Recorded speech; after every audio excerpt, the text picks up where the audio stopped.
ओम श्री विष्णुवे नमः। प्रिय श्रोताओं, आज के इस वीडियो में आप जानेंगे, अगर आप निर्जला एकादशी के दिन पूरी तरह से निर्जल और निराहार व्रत नहीं रह पाते हैं तो ऐसी स्थिति में आप कौन कौन सी चीज़ों का सेवन कर सकते हैं। केवल निर्जला एकादशी ही नहीं बल्कि वर्ष भर में आने वाली सभी एकादशियों में क्या खाना चाहिए, क्या नहीं खाना चाहिए, किन किन नियमों का पालन करना चाहिए और किन किन बातों से बचना चाहिए, इन सभी बातों की संपूर्ण जानकारी आज की इस वीडियो में आपको मिलने वाली है।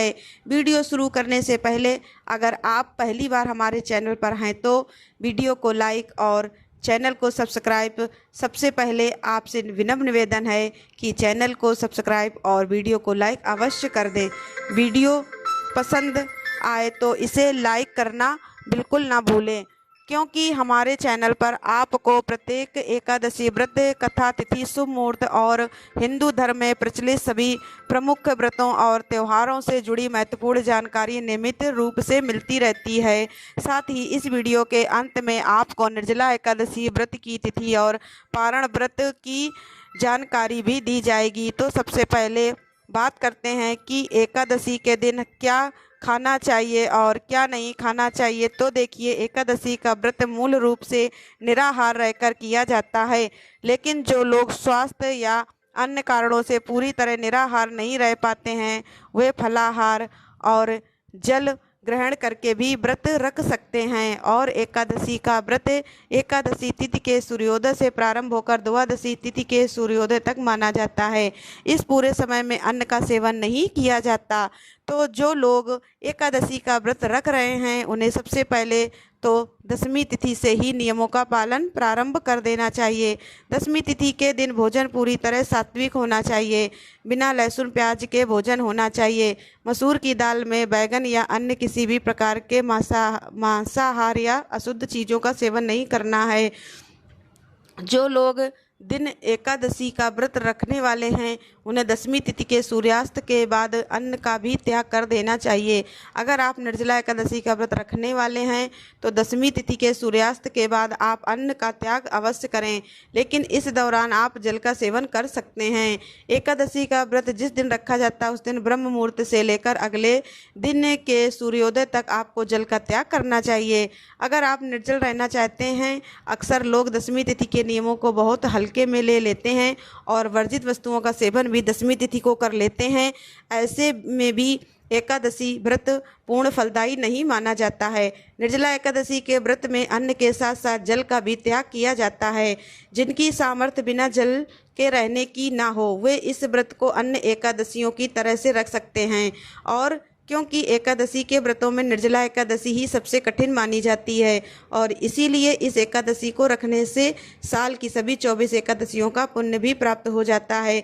इसलिए निर्जला एकादशी सबसे कठिन व्रत है। अगर आप एकादशी का व्रत नहीं भी रख पाते हैं तब भी इस दिन आपको चावल और चावल से बनी वस्तुओं का सेवन भूल से भी नहीं करना चाहिए। बहुत से लोग एकादशी के दिन व्रत नहीं रखते हैं लेकिन भगवान श्री हरि विष्णु की पूजा, कथा श्रवण और कुछ अनिवार्य नियमों का पालन अवश्य करते हैं।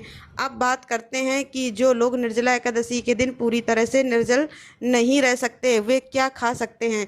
तो ऐसे में आप दूध, दही, सूखे मेवे, अदरक, काली मिर्च, चीनी और जितने भी मौसमी फल इस मौसम में आते हैं उन सभी का सेवन कर सकते हैं। वैसे तो एकादशी में नमक का सेवन नहीं करना चाहिए, लेकिन स्वास्थ्य संबंधी अगर कोई समस्या हो जिसमें नमक का सेवन आपके लिए ज़रूरी हो तो सेंधा नमक का सीमित प्रयोग आप कर सकते हैं। एक बात का विशेष ध्यान रखें कि एकादशी के व्रत में किसी भी प्रकार के चावल का सेवन नहीं किया जाता। जैसे कि नवरात्रि के व्रत में समा के चावल का प्रयोग किया जाता है, वैसे एकादशी में समा के चावल सहित किसी भी प्रकार के चावल या चावल से बनी वस्तुओं का सेवन भूलकर भी नहीं करना चाहिए। शास्त्रों में इसे पूरी तरह से वर्जित बताया गया है और एकादशी व्रत रखने वाले भक्तों को दूसरे के घर पर फल, जूस या अन्य खाद्य सामग्री भी ग्रहण नहीं करनी चाहिए।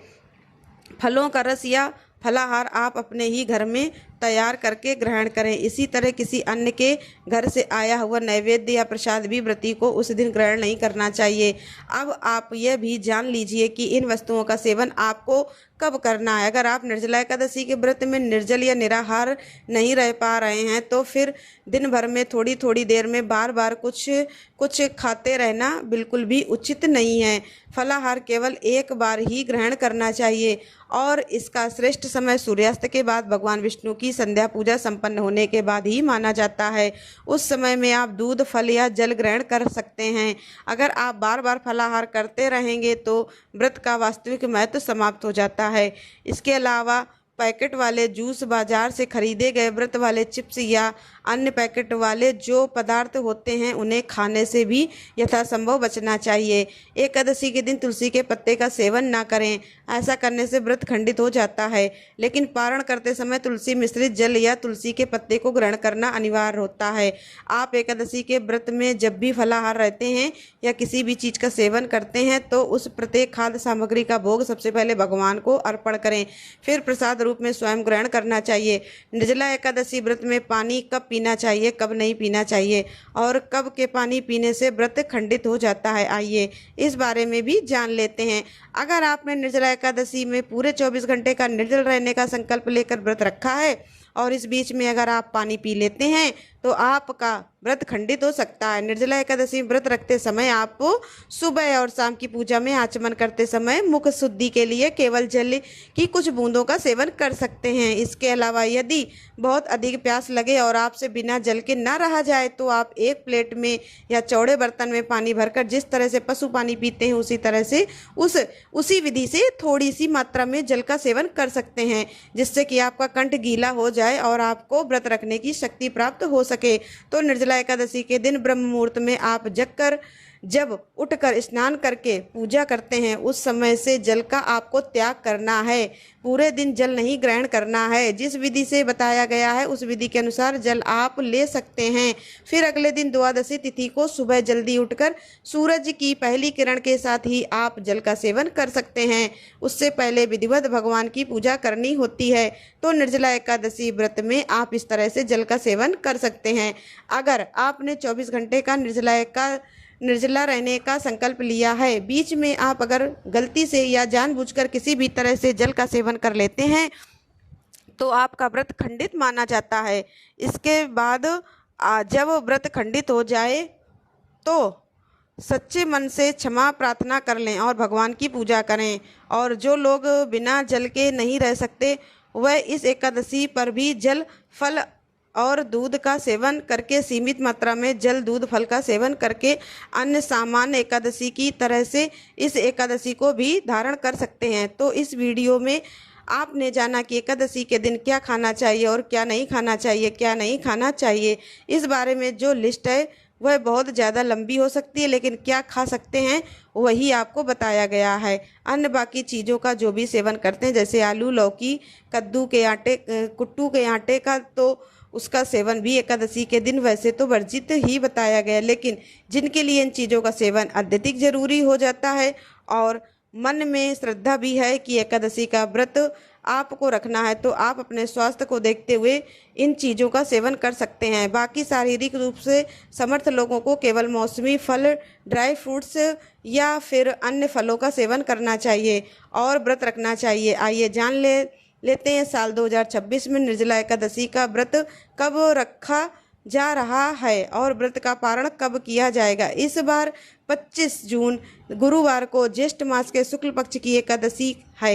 निर्जला एकादशी का व्रत 25 जून गुरुवार को रखा जाएगा और हरिवासर एक समय होता है जब भूलकर भी एकादशी का व्रत हरिवासर के दौरान नहीं खोलना चाहिए, जो कि द्वादशी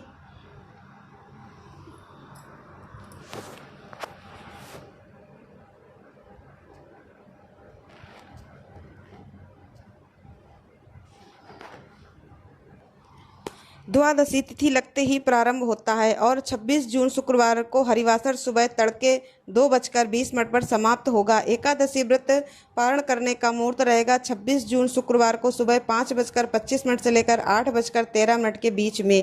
एकादशी व्रत का पारण हमेशा सूर्योदय होने के बाद जितनी जल्दी हो सके 1 से 2 घंटे के भीतर भीतर कर लेने से व्रत का पूर्ण फल प्राप्त होता है। और हर साल ज्येष्ठ मास के शुक्ल पक्ष की द्वादशी तिथि को राम लक्ष्मण द्वादशी भी मनाई जाती है। बहुत से भक्त इस दिन भी उपवास रखते हैं। इस दिन भगवान श्री राम और उनके अनुज श्री लक्ष्मण जी की पूजा का विधान है और ऐसा करने से सभी मनोकामनाओं की पूर्ति होती है। संतानहीनों के संतान सुख मिलता है। अगर आप चाहें तो इस दिन भी उपवास रख सकते हैं और नहीं तो आपको इस दिन विधिवत पूजा करके भगवान को भोग अर्पण करना चाहिए। भगवान के भोग में तुलसी दलों को अवश्य ही सम्मिलित करें। वैसे तो हर एकादशी में आपको भगवान को पंचामृत का भोग अर्पण करके फिर उसको प्रसाद रूप में स्वयं ही ग्रहण करना चाहिए। निर्जला एकादशी के दिन व्रत का पारण करते समय आप तुलसी मिश्रित जल का या पंचामृत का और फलों के जूस का सेवन कर सकते हैं। फलों का जूस खट्टा ना हो, इस बात का ध्यान रखें। अगर आपने निर्जला व्रत रखा है तो खट्टी चीज़ों से या खट्टे फलों से आपको व्रत का पारण करने से कोई परेशानी हो सकती है। इसलिए सावधानी बरतते हुए आप व्रत का पारण करें। प्रत्येक एकादशी में एक विशेष भोग भगवान को अर्पण किया जाता है, यानी कि साल की 24 एकादशियों का 24 तरह का अलग नैवेद्य भोग होता है, जो कि हम आपको अपनी हर एकादशी की वीडियो में बताते रहते हैं। पारण मुहूर्त वाली वीडियो में आपको इन सभी भोगों के बारे में जानकारी मिलती रहती होगी। अगर आपने इन वीडियोस को नहीं देखा है तो आपसे अनुरोध है, कृपया इन वीडियो को भी आप ज़रूर देखिएगा। और अगर आपको यह जानकारी पसंद आई हो तो वीडियो को लाइक और चैनल को सब्सक्राइब शेयर करिएगा ज़रूर। धन्यवाद दोस्तों।